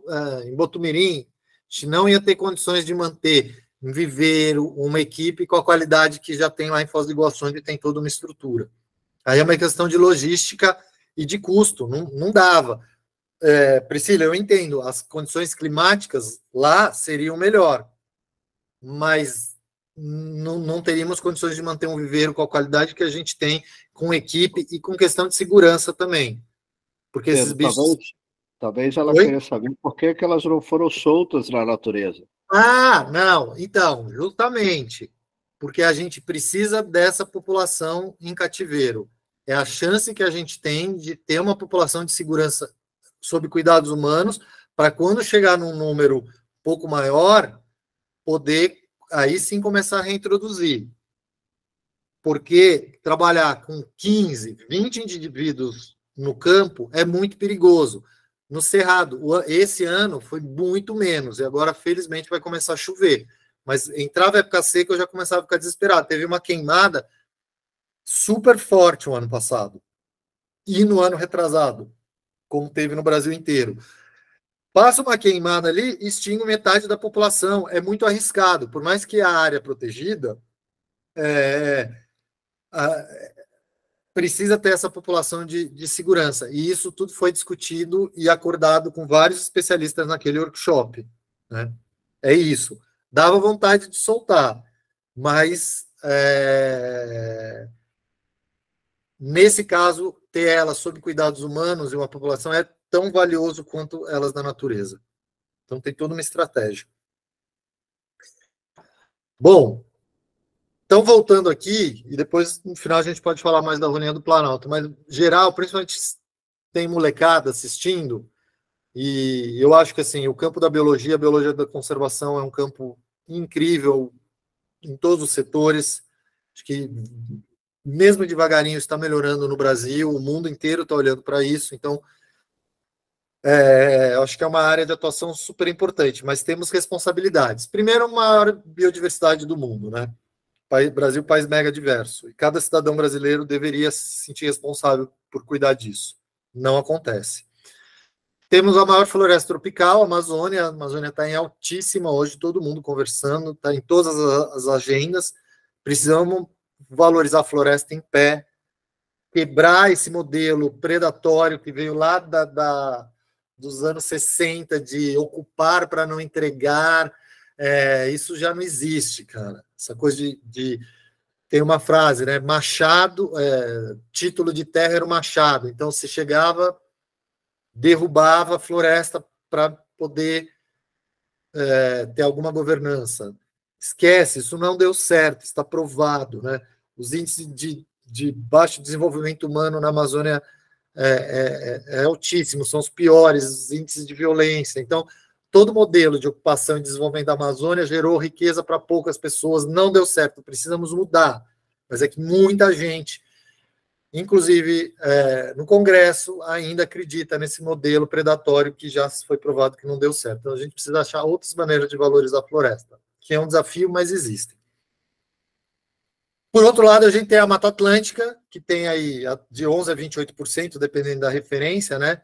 Remanescente, é o contrário da Amazônia, mas é impressionante. Parece que a gente não aprendeu nada, porque a gente destruiu quase toda a Mata Atlântica e a gente está fazendo isso de novo na Amazônia. E na Mata Atlântica, o grande desafio é a restauração florestal. E a boa notícia é que tem, entre 2011 e 2015, 750 mil hectares já foram restaurados, né? Isso tem um paper que mostra isso. E isso tem crescido muito, toda a cadeia de restauração é super bem desenvolvida na Mata Atlântica, né? Então, acho que Mata Atlântica a gente tem que pensar mesmo, lógico, manter tudo que tem, zerar desmatamento, mas restauração é chave. Como eu falei, Brasil, primeiro lugar em número de espécies de aves ameaçadas nas Américas, triste recorde. Não conhecemos nossa biodiversidade, se sabe muito pouco, a gente ainda descreve espécies. Então, vai um campo aí para mesmo quem não quer ir para linha de frente de conservação numa organização de terceiro setor no governo, na academia tem muito que se fazer ainda em termos de geração de conhecimento. A legislação ambiental não é respeitada, né? E os aumentos recentes na taxa de desmatamento, isso estava mais ligado ao governo passado, é fato, sem falar de política aqui, mas o governo passado foi muito ruim para o meio ambiente, desastroso, e agora está melhorando demais. E, como eu disse, hoje saíram os dados novos de desmatamento do INPE, e a coisa está melhorando, mas, no geral, se você olhar nos últimos anos, está muito ruim. Quem acompanhou a nova edição do MAP Biomas, né, que foi lançado na semana passada, tem os números, vale a pena entrar no site deles, olhar, porque é muito assustador o quanto que a gente vem perdendo de remanescentes de vegetação no Brasil nos últimos anos. Mas agora, pelo menos, nesses últimos meses, a gente está diminuindo muito esses índices, melhorou demais a situação em relação à preocupação do governo com o meio ambiente. Isso é uma notícia positiva. E a baixa eficiência da criação e implementação de unidades de conservação, né? Temos um bom sistema de unidades de conservação, precisamos de mais áreas protegidas, mas várias têm problema fundiário, ainda tem um problema de implementação. Então, tem muito que trabalhar em todas essas áreas, né? E não é porque eu trabalho numa ONG de aves, porque eu sou biólogo, porque eu gosto de passarinho que eu estou falando isso. Não. A biodiversidade é de relevância e preocupação global. Existe a CDB, Convenção da Diversidade Biológica. O Brasil é signatário, com vários outros países. Tem a COP da biodiversidade. A gente escuta muito falar da COP do clima, mas tem a COP, a última foi em Montreal, em dezembro passado. É uma COP inteira para falar de biodiversidade, né? E a biodiversidade está cada vez mais entrando na grande agenda. Se fala muito de mudança climática. Sim, super importante. Mas biodiversidade está sendo mais falado. Então, é importante. As ODS, né? Os Objetivos de Desenvolvimento Sustentável, ODS 15, vida na Terra, ela é toda a biodiversidade. Está todo mundo preocupado com o ODS, seja governo, seja empresas, né? As empresas estão começando a olhar para isso. E é muito importante, porque é das empresas que vem todo um capital. Então, estamos engatinhando ainda, mas está melhorando. Eu vejo uma perspectiva positiva. E aí, outra coisa que me dá muito ânimo é o fenômeno da observação de aves. que são aliados da conservação. Então, são várias pessoas da sociedade em geral, que não são os biólogos, os conservacionistas, é médico, é dentista, é porteiro, é motorista, é atendente, enfim, todas as profissões que observam aves. Isso, há 10 anos atrás, não existia. Era raríssimo no Brasil. E hoje a curva da observação de aves é impressionante. E a gente vê isso pelos sites como o Wikiaves, que é um site de fotos, ou o eBird, de colocar listas. O número de usuários é incrível, né? E isso entra naquilo que eu falei no começo da aula. Todo mundo gosta de passarinho. E assim, observadores ou fotógrafos, porque muita gente usa as câmeras, usa até só tira foto e nem usa binóculo, mas está valendo, né? E eu gosto de fazer essa comparação, se a gente comparar o número de ornitólogos formais, ornitólogos, biólogos, veterinários, engenheiros florestais ou gente de biológicas que fez uma especialização em aves, então seria o que a gente chama de ornitólogos, né? Se a gente pensar os membros da Sociedade Brasileira de Ornitologia, que é uma sociedade muito acadêmica hoje ainda, né? Não tem mais de 100, cento e poucos. Peguei 2 números de congressos de ornitologia, de 16 e de 18, mais ou menos 300. Então, 100 membros, 300 num congresso, vamos dizer, tem 500 ornitólogos formais? Ah, não, a gente está sendo muito conservador, vamos dobrar. 1.000, tem 1.000 ornitólogos formais no Brasil. Observadores de aves deve ser de 50 e 100 mil. Baseado no quê? Número de guias de campos lançados, vendidos, o Censo Brasileiro de Observação de Aves, usuários do Wikiaves que já passa de 42 mil, do eBird 10 mil, e participantes nas feiras Avistar e 1.000 festivais de aves que estão pontilhando por aí. Então, eu acho que dá para dizer quase que tem 100 mil observadores de aves. E por que eu estou falando isso? Porque até 15 anos atrás, a única informação que a gente tinha sobre aves no Brasil vinha dos ornitólogos, dos formais, do mundo acadêmico. Hoje, esses observadores de aves são ativistas de conservação e eles geram informação, porque eles colocam as fotos no Wikiaves, eles põem as listas no eBird. Hoje, você não faz um trabalho de ocorrência de aves sem olhar essas plataformas. E tudo isso é plataforma de ciência cidadã, ciência colaborativa. Isso é muito legal.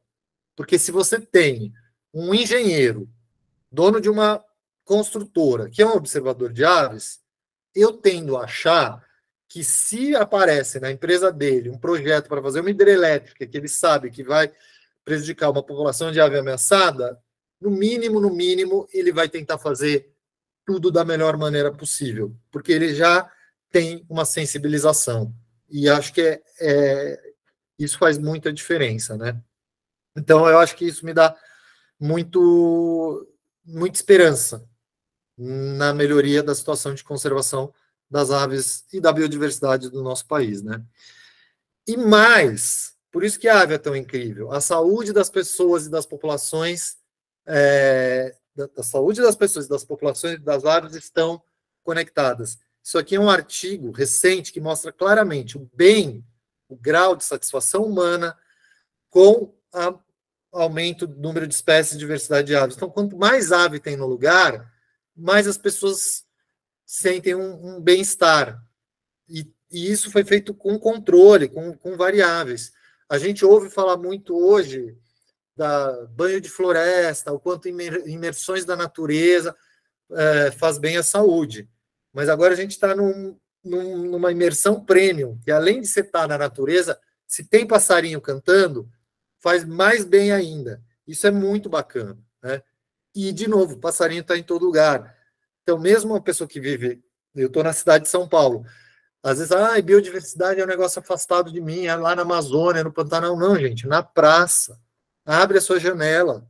Tem muito passarinho em todo lugar. Isso é legal. Lógico, você vai ter mais na Amazônia, mas você tem bichos super interessantes em todos os lugares. Basta ter uma área verde, né? Então, isso é bem legal. E aí, para finalizar, eu gosto sempre de, às vezes, pessoal, mas como é que eu posso ajudar? O que eu posso fazer como indivíduo, como cidadão? E aí, algumas coisas. Qualquer área verde conta. Pode ser uma árvore. Então, cultive uma árvore no seu jardim, de preferência que dê flor ou frutos para a fauna nativa, para abelha, para passarinho. Se você não tem um jardim, pelo menos ajuda a cuidar da árvore pública na frente da tua casa ou na praça próxima. Se você é proprietário rural e pode ter uma área de floresta, respeite a legislação, averbe sua reserva legal, recupere seu APP. Se você puder, crie uma RPPN. Isso é super importante. Põe um comedouro, né? Atraia aves, beija-flores na sua janela. Isso vai te despertar sensações que vão fazer bem para a sua saúde e podem ajudar até a motivar e sensibilizar outras pessoas que moram próximo com você, que nunca ligaram muito para isso, né? Por que tem observador de aves? É o grupo mais popular. Porque as aves, claramente, entre os grupos animais, é o melhor para engajar as pessoas e conectar com a conservação da natureza. Os comedouros são ótimos para isso. Doe, contribua. Eu falei várias vezes aqui, conservação custa. Tem milhares de organizações não governamentais que aceitam doações para projeto. Eu vou pôr um QR Code aqui da SAVE. A gente fica muito feliz se vocês quiserem doar para a SAVE Brasil, mas tem várias outras, né? O importante é dê sua contribuição. Vote com consciência, né? O que o Congresso e o Senado fazem em relação às leis afeta diretamente a conservação da biodiversidade. E hoje, os senadores, e principalmente os deputados que estão lá, não são ambientalistas, cara. É difícil, não está fácil lá. Então, vamos olhar a pauta ambiental de um dos nossos candidatos. Tem várias pautas importantes, mas a ambiental é importante, ele tem um plano, né? Eu acho que isso é muito importante. Quem está em Brasília, o governo, ou na esfera estadual e municipal, é reflexo da sociedade, gente. Não adianta falar que a culpa é do governo. A gente que elege, né? Enfim. E vai observar aves, né? Porque eu acho que desperta e faz muito bem. E se você trabalha numa empresa ou é empresário, vamos aproveitar a agenda ESG, né?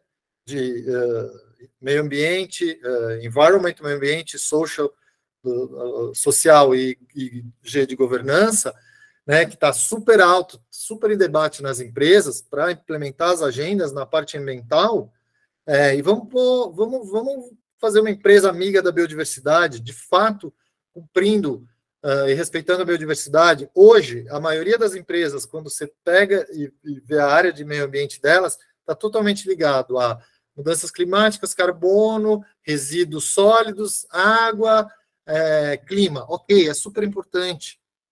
Mas eu acho que qualquer empresa que atua no Brasil, por ser um país biodiverso, precisa ter um olhar também para a biodiversidade, né?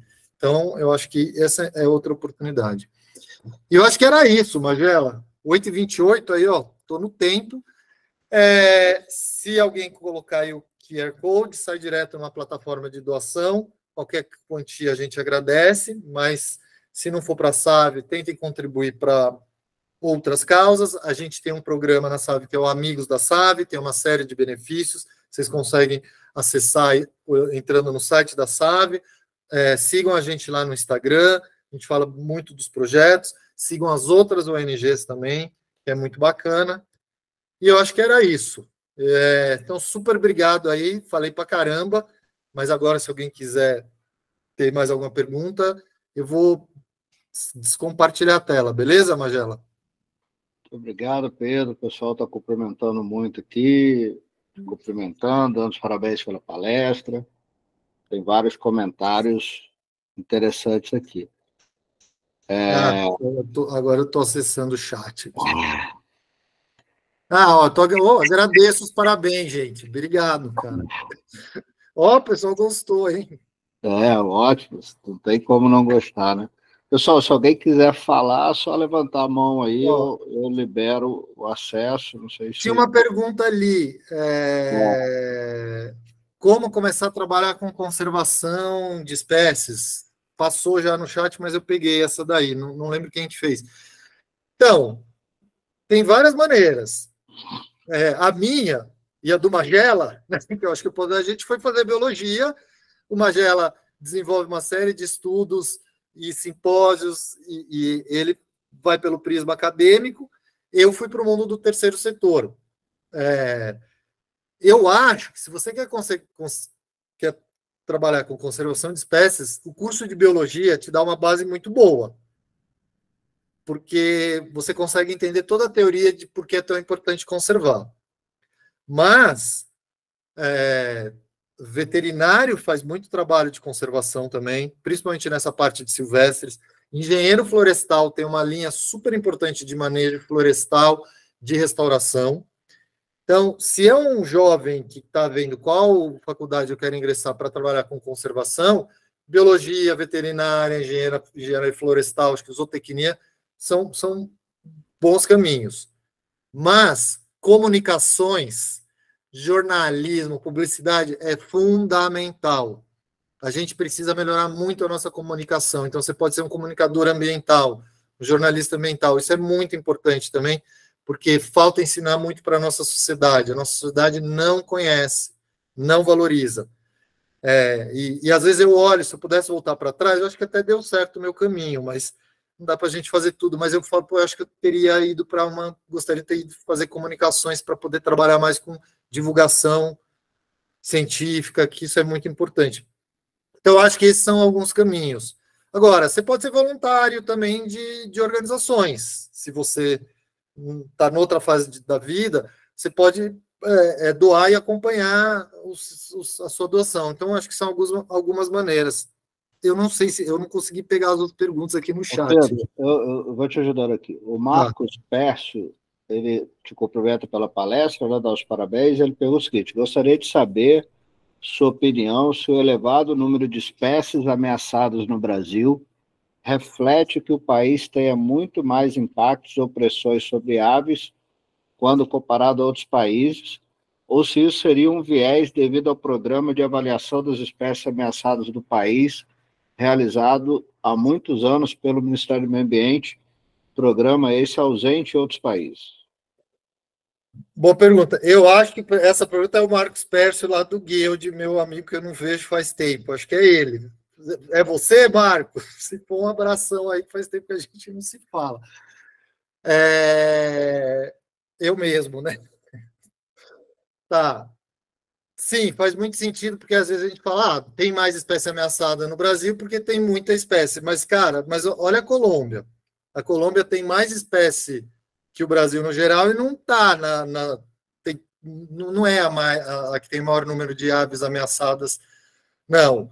E o que, na verdade, o que faz o Brasil ter tanta ave ameaçada é a Mata Atlântica, porque destoa. Então, sim, consequência, não é artefato de amostragem de avaliação, é consequência do impacto.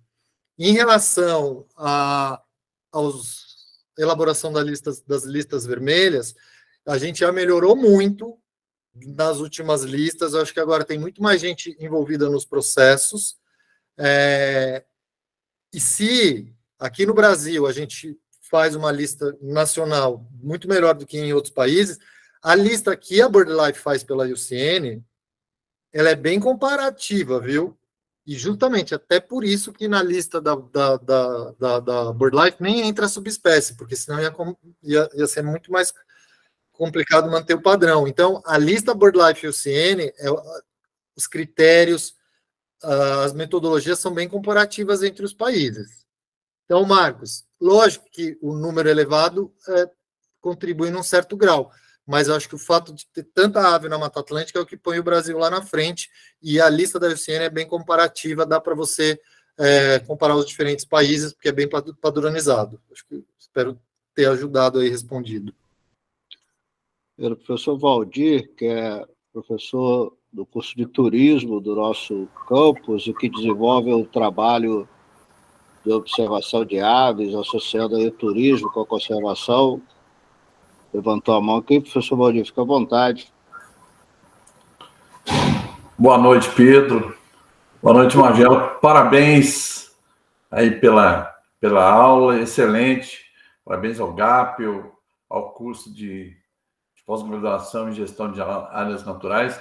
Nós estamos aqui, na verdade, com toda a equipe do projeto IFEAves, os alunos bolsistas, nós temos alunos do curso técnico de hospedagem, do curso de graduação em turismo E, na verdade, eu acho muito interessante assim, que esse interesse, porque a forma com que surgiu esse projeto, ela é muito específica nossa mesmo, né? Do nosso estilo, né? De institutos federais, por causa da nossa verticalização. Na verdade, esse projeto surgiu da ideia de um aluno do curso técnico de hospedagem, um aluno de 16 anos, que chegou aqui e já fazia isso lá na terra dele, e ele está aqui, o Samuel. Eu gostaria que ele falasse um pouquinho, porque eu acho que isso serve de incentivo para a gente também, né, para promover. Também temos aqui o Wagner, que já faz um trabalho em Barbacena de longos anos, um observador de aves que trabalha na Epicar e que é colaborador do nosso projeto, que também eu gostaria que desse uns depoimentos, porque eu acho que essas coisas vai conectando a gente, sabe? É muito importante que a gente consiga se conectar, né? As ações, o que você traz hoje, essa profundidade que vocês da biologia, que vocês de outras áreas têm, né? Dá um sentido muito maior para aquilo que nós estamos fazendo. De certa forma, muito mais pelo nosso feeling, nosso gosto, né? Pela nossa, como você falou, pelo nosso gosto por passarinhos, por tentar promover um negócio que pode ser rentável, tentar promover que as pessoas passem a gostar também da observação de aves, mas quando a gente está interagindo, se conectando com pessoas que trazem um sentido muito maior, como é a questão do trabalho do Magela, o trabalho do GAP, e isso que você traz, parabéns, viu? Eu gostaria dos depoimentos Obrigado, Valdir. para conectar, tá bom? Obrigado, Pedro.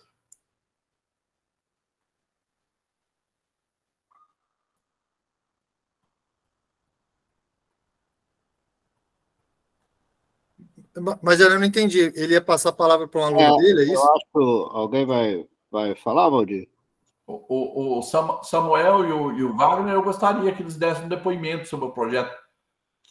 Samuel levantou a mão, os dois aí, ó, levantaram a mão. Eu acho que eu tenho que tornar ele apresentador, Valdir, só um pouquinho aqui, porque o Samuel tá. Samuel de Paula e o Wagner. Posso ir respondendo enquanto você está ligando eles aí? Tem dois bem rapidinho aqui, ó. O Samuel já tá. Pô, pode ir falando, pode falar. Não, porque eu estou olhando o chat aqui, perguntaram se existe influenciador ambiental. Boa, porque isso é importante. Tem uma pessoa que tem um Instagram com, acho que 200 mil seguidores, que é o Hugo. Ele faz um trabalho muito legal. E acho que a gente precisa de mais influenciadores. Se a gente tivesse celebridades, né, disseminando, ajudava muito.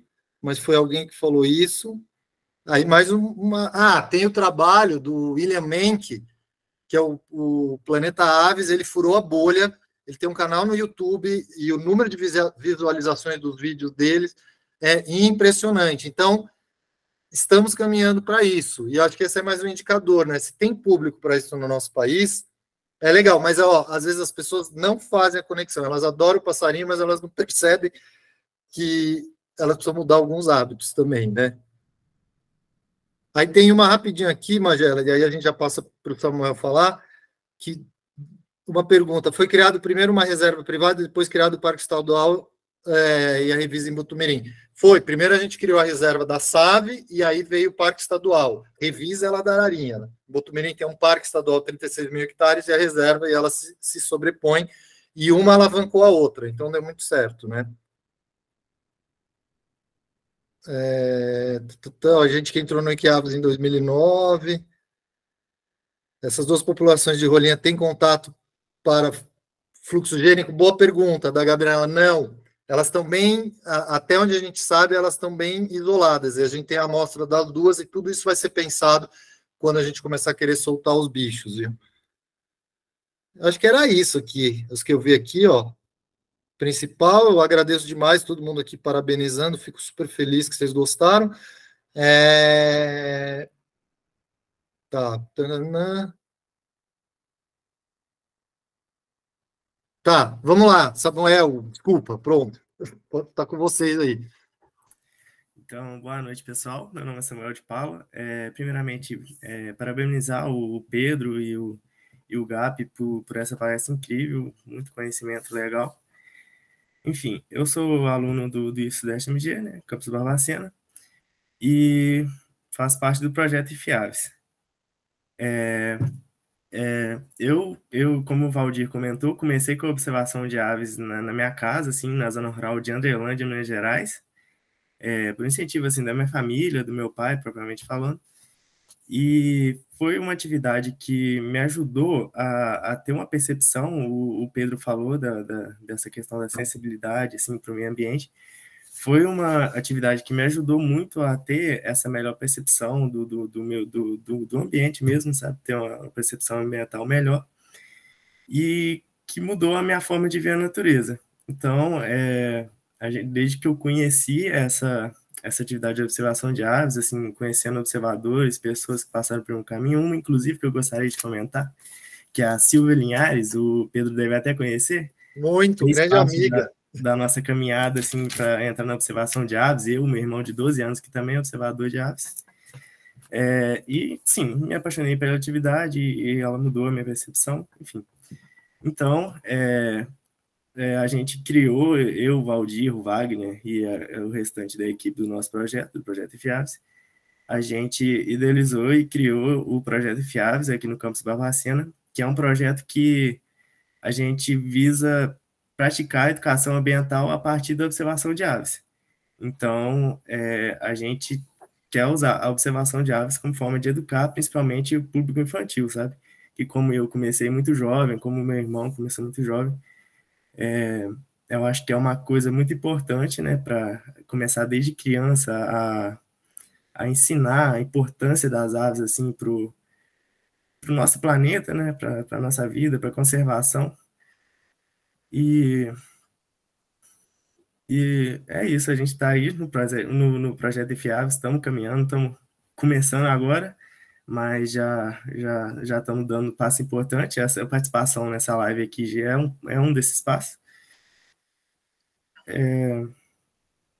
Eu acho que é isso. Agradecer aí pelos conhecimentos sobre as aves.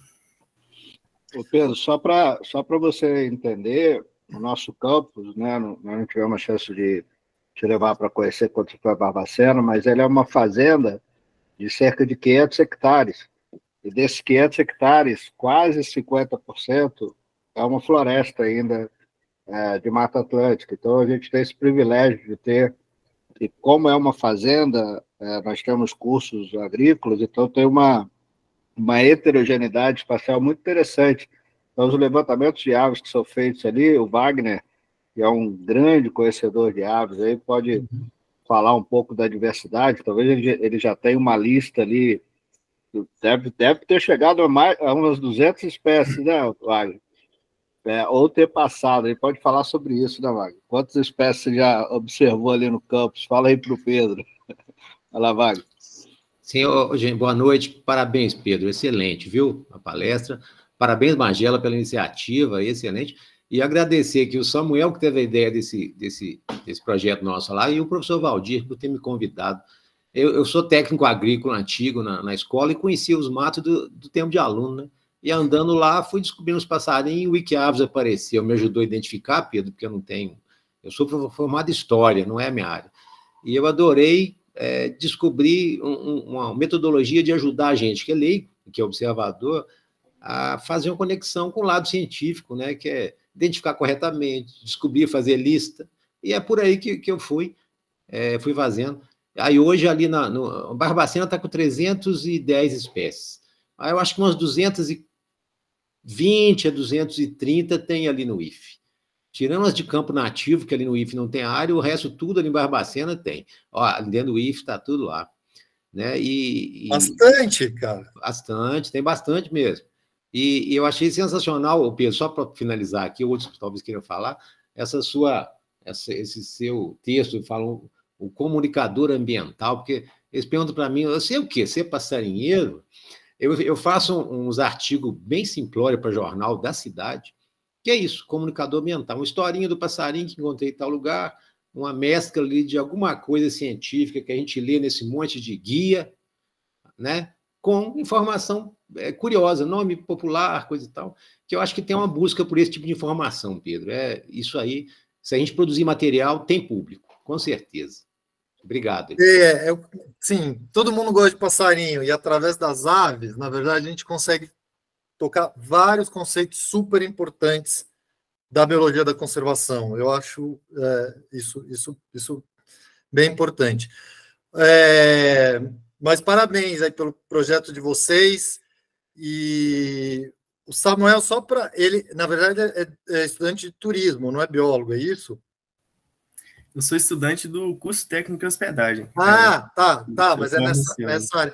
Não, isso eu acho que é bem legal, e assim, tem um potencial tremendo de público, e eu só queria uma outra percepção que eu tenho. Então, tem que as pessoas igual a Silvia Linhares e outros observadores que são os hard, né?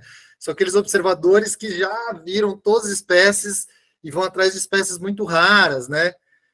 Mas tem um público que eu acho que ainda não é tão explorado, e aí a dica para vocês do turismo, que é meio esse público mais que não é tão fanático para ver as aves mais raras, mas que se encanta com o bem-te-vi, com o sabiá, com as aves comuns, e que só precisa dar uma trabalhada. Eles provavelmente um dia vão virar esses mais hard.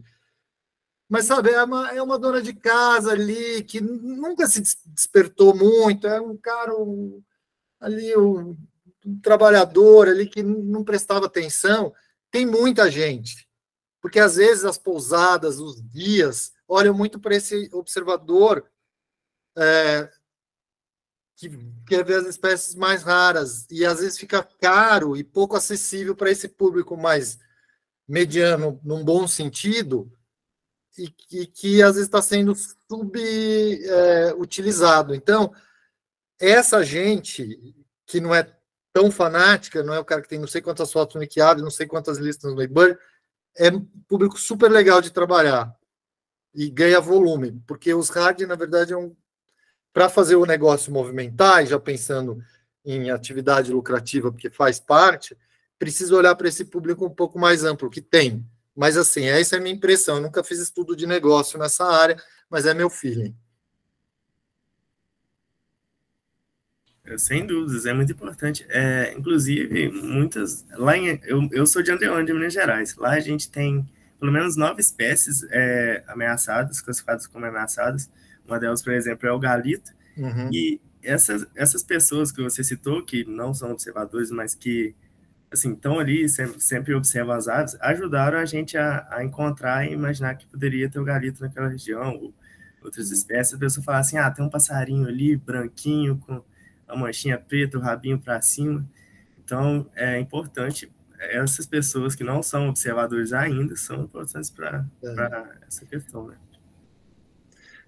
E Magela, eu queria só também... Eu vou deixar no chat, se alguém quiser entrar em contato com a SAV e tiver alguma coisa diretamente comigo, eu estou pondo um e-mail de contato da gente, manda um e-mail lá que chega em mim, viu? Aqui no chat, porque faltou colocar no slide. É o aves@savebrasil.org.br. Qualquer coisa, pode mandar lá, às vezes a gente demora um pouquinho para responder, mas perguntas gerais, a gente sempre responde, fica aí um contato, se quiser saber mais do nosso trabalho, está aí. Essa experiência, né? Eu não sou exatamente nem um observador de aves, nem um ornitólogo, mas tive a chance de acompanhar a volta dos guarás a Guaraqueçaba, né? Eu estava lá quando eles voltaram, e desde então venho acompanhando as populações de aves no sul do Brasil. É um projeto que a gente já tem aí 10 anos de acompanhamento dessas populações, e a ideia é acompanhar por pelo menos 20 anos, né, o impacto da volta dos guarás lá. Então, tem sido uma experiência realmente muito rica.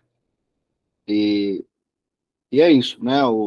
As aves têm esse fascínio, e a gente tem acompanhado como a sociedade, né, as pessoas que ficaram 40 anos, pelo menos, sem se identificar com a ave guará, embora o nome da cidade tenha esse símbolo, agora estão se identificando com a espécie, né? Então, tem sido um estudo e um acompanhamento muito interessante. Mas fala aí, Wagner. Só para comentar que eu acho muito bacana no Wikiaves e nos grupos de observadores que eu faço parte, uma competição saudável pelas listas das cidades. Aí eu estou competindo com o pessoal de Ouro Branco, de Lafayette, qual cidade que tem mais passarinho. Isso é bacana, faz a gente descobrir uns recantos do município que a gente não conhecia, e a gente explora isso para o turismo, né, para informação, e vai gerando a lista, olha que bacana. Eu comentei para cima, tem um amigo meu que é de Lafayette, foi pescar lá em Roraima, Rondônia, sei lá, tirou foto de um passarinho e botou no Wikiaves. Acho que tinha 70 anos que o passarinho não tinha registro. Olha que bacana, né? Isso é o máximo, chance de achar isso. Isso é ciência colaborativa. Assim, se fosse depender só dos ornitólogos, a gente não ia ter essas informações. Sim. Então, a gente está... É um momento positivo, apesar de todas as dificuldades, os números, acho que a gente vai reverter essa curva aí de crise da biodiversidade, de extinções que devem estar se aproximando. Talvez a gente ainda perca algumas espécies, mas vamos conseguir salvar várias outras. Pedro, já tomamos muito seu tempo, né? Se você quiser alguma conclusão, alguma última palavra? Agradecer muito o pessoal que ficou até agora, né? Acho que deu bastante gente. Eu agradecer os comentários, bastante gente dando parabéns, eu fico super feliz. Eu acho que essa disseminação é super importante. E aí eu pus o Aves, @, se alguém quiser alguma coisa. Sigam a SAVE Brasil nas redes sociais, isso ajuda bastante a gente no nosso trabalho. E estamos à disposição. E Magela, mais uma vez, super obrigado pela oportunidade. Vamos ver se na próxima a gente consegue fazer uma presencial, né? Também que o remoto veio para ficar, funciona muito bem, mas presencial é mais legal. E parabéns para vocês com os projetos locais, Samuel, Wagner. Continua fazendo os levantamentos aí. Vamos ver qual é a cidade da região com mais passarinho. Então, obrigado. É isso, gente. Tá? Foi ótimo. Pedro, muito obrigado pela gentileza de aceitar o convite, né, e compartilhar sua experiência conosco. Pessoal, só lembrando, semana que vem nós vamos ter mais uma palestra, nós vamos receber o Gilberto Natalini, que é secretário executivo de Mudanças Climáticas do município de São Paulo. Tem o grande desafio, né, de gerenciar o clima da grande metrópole, e ele vai falar sobre isso, né? Mudanças climáticas e a metrópole.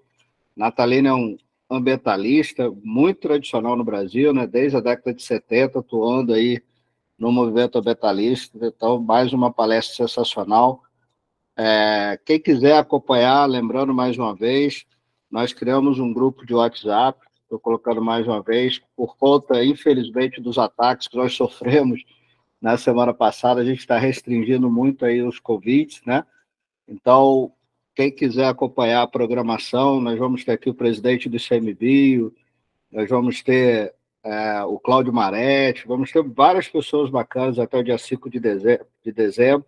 Então, quem quiser acompanhar a programação, entra aí no grupo de WhatsApp, que vamos estar divulgando a programação, os links, basicamente às terças-feiras. Tá ok, gente? Muito obrigado, boa semana. Pedro, grande abraço. Boa noite, obrigado. Um abraço, até mais. Boa noite, boa noite.